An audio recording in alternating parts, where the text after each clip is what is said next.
Looking out across the skyline from the British International Hotel, you see a forest of glass and steel.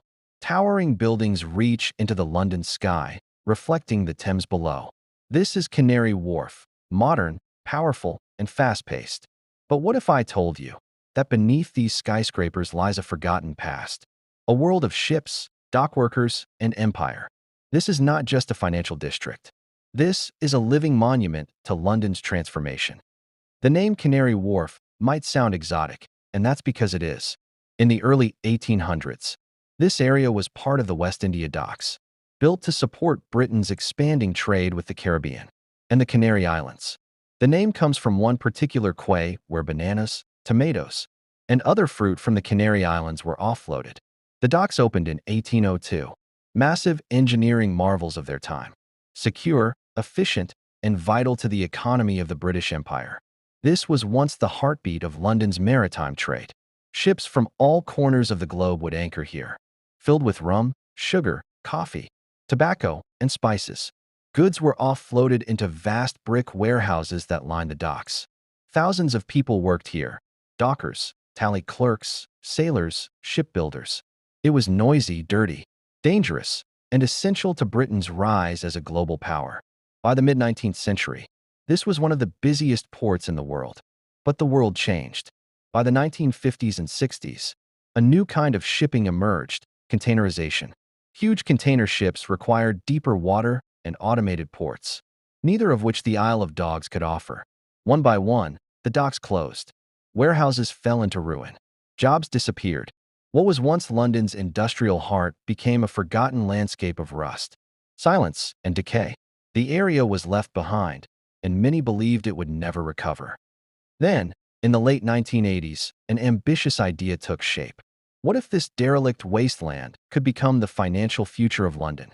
Backed by public and private investment, a regeneration plan began. Roads were built.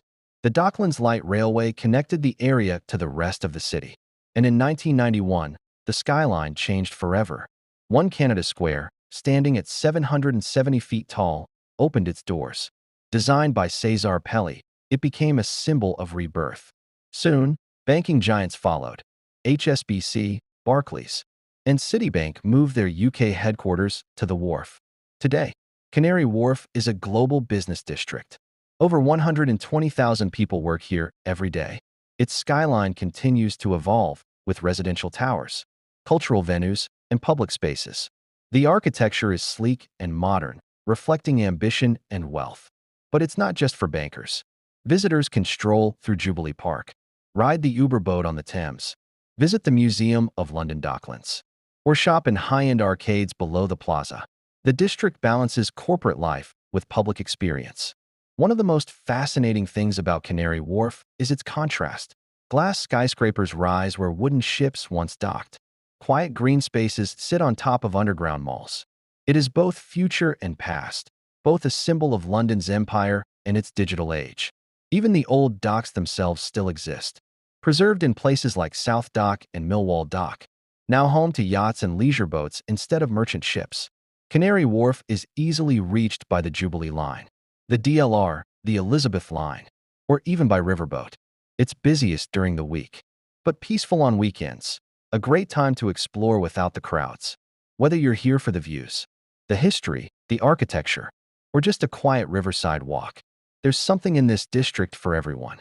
Canary Wharf may look new, but it's built on deep roots that stretch back to the empire, the docks, and the people who made London a world city. It's more than a cluster of towers. It's a story of loss, vision, and transformation, and it's still being written.